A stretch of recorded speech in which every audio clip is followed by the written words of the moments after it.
All right, guys, it's day 4, chapter 4 of Who Was Walt Disney. So we left off with Walt moving to Kansas City so that he could become an artist on his own and kind of start his journey there. So we are on chapter 4, which is called Drawings That Move.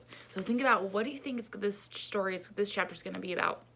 If it's called Drawings That Move. All right, so in Kansas City, Walt teamed up with another artist. He had a very unusual name, Ub Iwerks. Ub was shy and serious, not at all like Walt. Ub was also very talented. The two started their own company. They had hoped to create art for ads and signs. They had plenty of ideas. They were only missing one thing: customers.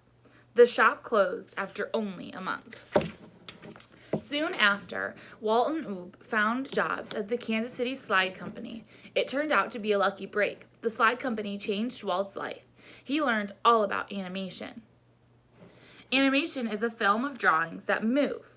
Cartoons. In 1920, cartoons were something new. Audiences were amazed to watch drawings of funny people and animals actually start moving on the screen.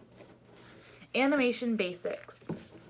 An artist creates simple animation, for example, a dog wagging its tail, by drawing the same character over and over and over on separate pieces of paper.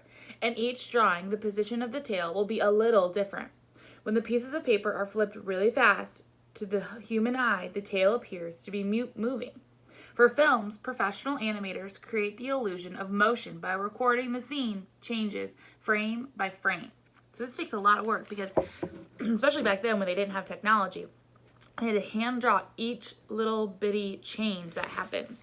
So like in this picture, they have a dog wagging its tail and it just changes just a little bit. But when it moves, that's what makes it look like the tail is actually wagging when they move the pages. So just that little itty bitty change. So that the rest of it has to be perfect every single time. So think about how hard that would be without any sort of technology. This was 1920, 100 years ago, so they didn't have all that stuff back then. Artists competed with each other to invent new techniques for cartoons. Walt wanted to get in on the action, so he went to the library and took out a book called Animated Cartoons: How They Are Made, The Origin and Development by Edwin G. Lutz. He studied the book when he set up a studio in the shed behind his house. Every evening he drew cartoon characters in different positions and filmed them. It might take 18 drawings just to show a person raising their hand. So just 18 different drawings just to raise their hand. Crazy. Animation takes a lot of time, but hard work never stopped Walt. He called his cartoons laughograms. They were silent, full of slapstick humor, and only lasted a couple of minutes. Some were based on fairy tales, but Walt would change the story a little to make it funnier.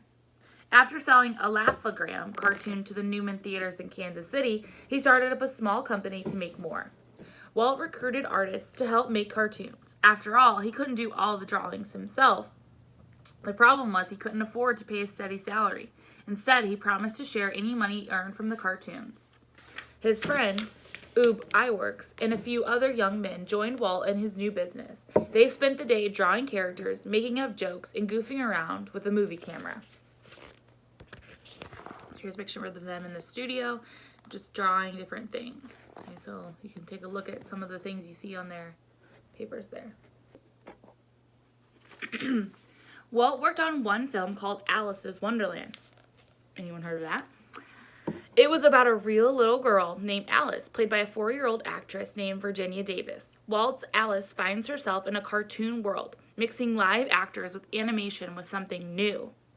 But before he visited Alice's Wonderland, Walt's company went bankrupt. He even had to sell his movie camera. Kansas City was not the center of entertainment business. Walt knew that.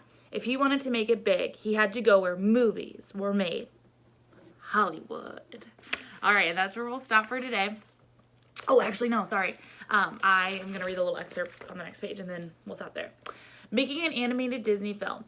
Walt Disney and his writers started plotting out a story scene by scene. Then animators drew each character in thousands of different poses to create the action.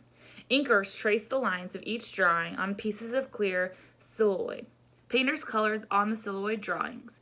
Other artists painted backdrop scenes. After camera operators photographed each drawing on the right backdrop, sound specialists recorded the voices and sound effects and added in the background music. Once everything was done, there was still one more thing needed. Walt had to give his final approval. All right, so the next chapter that we'll read is chapter 5. We'll read that tomorrow, and it's about him going to Hollywood. Awesome. All right, guys, I'll see you tomorrow.